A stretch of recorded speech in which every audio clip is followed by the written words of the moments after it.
Dewan Juri yang terhormat, kita dapat menyaksikan kasus di mana banyaknya lulusan sekolah dasar ataupun sekolah menengah yang menganggur karena tidak adanya biaya kuliah banyak terjadi di negara berkembang, terutama Indonesia sendiri. Kami yakini hal ini dikarenakan akses gratis ke universitas ataupun ke tingkat pendidikan yang lebih lanjut dari pemerintah masih sangatlah kurang. Ketika kami bisa membuktikan kepada Anda, satu, mengapa kurangnya akses gratis ke universitas ini sangatlah problematik, dua, mengapa kemudian ini lebih perlu diprioritaskan, maka kami berhak untuk memenangkan perdebatan kali ini.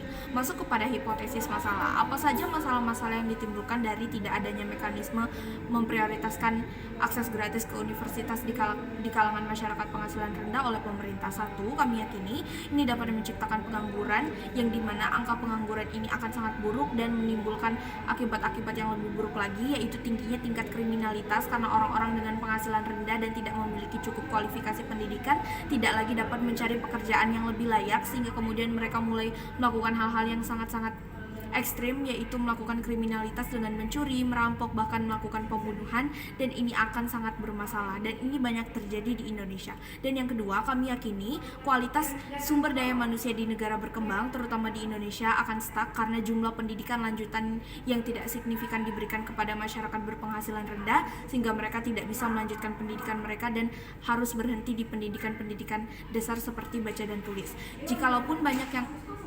Jikalaupun oposisi mengatakan bahwa saat ini banyak yang justru bisa masuk ke universitas, kami yakini ini hanya terjadi pada orang-orang yang mampu ataupun memiliki privilege ataupun orang-orang yang pintar, karena bahkan mekanisme pemerintah dengan menggratiskan beberapa universitas pun pada dasarnya tes masuknya memerlukan kualifikasi lebih lanjut soal pendidikan, sementara masyarakat berpenghasilan rendah sangat sulit mendapatkan itu, dan bahkan untuk melakukan tes masuk ke universitas seperti mengikuti UTBK saja kita perlu membayar untuk mengikuti tes tersebut.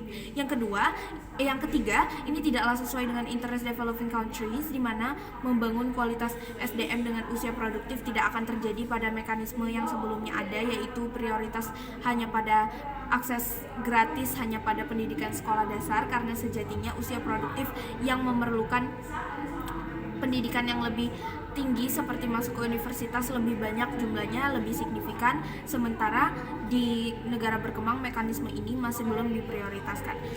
Oleh karena itu kami sangat menyetujui mosi kita kali ini. Masuk kepada poin karakterisasi. Bagaimana karakterisasi masyarakat berpenghasilan rendah? Lihat bagaimana mereka tidak memiliki pekerjaan yang mampu memberikan gaji yang mampu mencukupi kebutuhan hidup mereka sehari-hari, karena mereka tidak terlatih ataupun memiliki pendidikan yang sangat rendah sehingga tidak cukup untuk mendaftar ke pekerjaan yang lebih layak. Kemudian lihat bagaimana pemerintah negara berkembang yang pertama butuh untuk membangun kualitas SDM, yang kedua pendidikan dasar di negara berkembang sudah digratiskan pada sekolah-sekolah negeri, dan yang ketiga lihat bagaimana karakteristik negara berkembang yang memiliki usia produktif, yang dimana usia produktif ini menjadi syarat untuk masuk ke universitas jumlahnya menjadi mayoritas.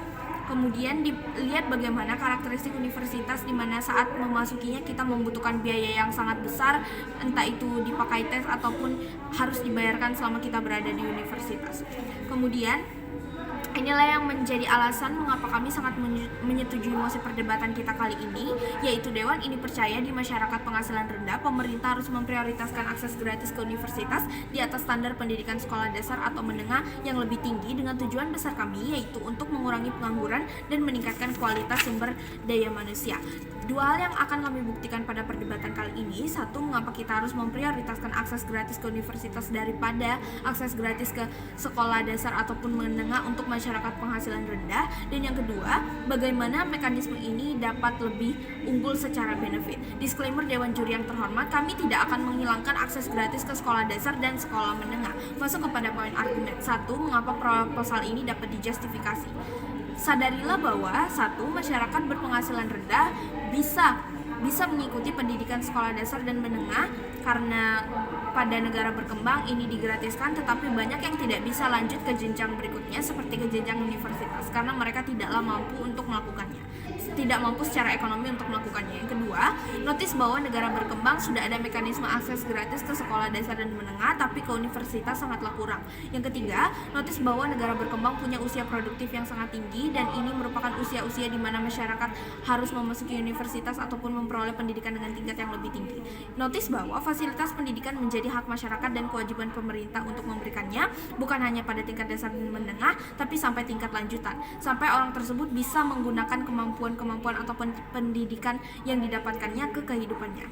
Notice bahwa negara berkembang masih belum stabil secara politik dan kondisi sosial, dan pendidikan haruslah dapat memenuhi dua aspek tersebut, dan dua aspek tersebut lebih dominan diajarkan di universitas, sehingga kita tidak mungkin mengajarkan dua aspek tersebut kepada sekolah dasar dan menengah, bukan, sehingga kita perlu memprioritaskan akses gratis ke universitas agar masyarakat dapat mendapatkan pendidikan tersebut. Jadi penting bagi kita untuk kemudian memprioritaskan akses gratis ke universitas untuk masyarakat penghasilan rendah, karena satu, jumlah mereka yang signifikan, dua, esensi pendidikan akan bisa lebih terpenuhi karena yang masuk universitas itu sudah sangat cukup umur untuk menerapkan kehidupan politik dan kehidupan sosial serta ekonomi di masyarakat.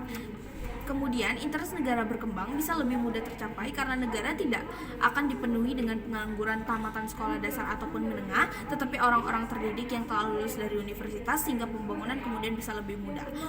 Bayangkan di skenario oposisi di mana pendidikan hanya sebatas yang dasar-dasar saja, ataupun saat oposisi lebih mengandalkan program beasiswa universitas dari CSR perusahaan. Ini akan sangat merusak karena memberikan insentif ke perusahaan untuk lebih bisa merusak lingkungan. Sementara di base skenario kami, di mana angka pengangguran akan lebih sedikit, kualitas SDM akan meningkat karena masyarakat usia produktif yang terdidik jumlahnya lebih banyak, sehingga interest negara untuk melakukan pembangunan lebih mudah terpenuhi. Kemudian pada skenario terburuk kami sekalipun, di mana mekanisme ini gagal memenuhi tujuan awal, kami yakini ini tidaklah masalah. Setidaknya ada pemerataan pendidikan, dan kegagalan ini tidak akan signifikan terjadi karena pada kenyataannya orang-orang yang pada awalnya tidak mampu akan tidak akan mau menyia-nyiakan potensinya untuk mendapatkan pekerjaan yang lebih bagus dan menghasilkan penghasilan yang banyak, terutama untuk mereka yang ingin mengubah nasibnya karena mereka berasal dari masyarakat yang berpenghasilan rendah. Oleh karena itu, kami sangat mendukung mosi ini, bangga menjadi tim pemerintah.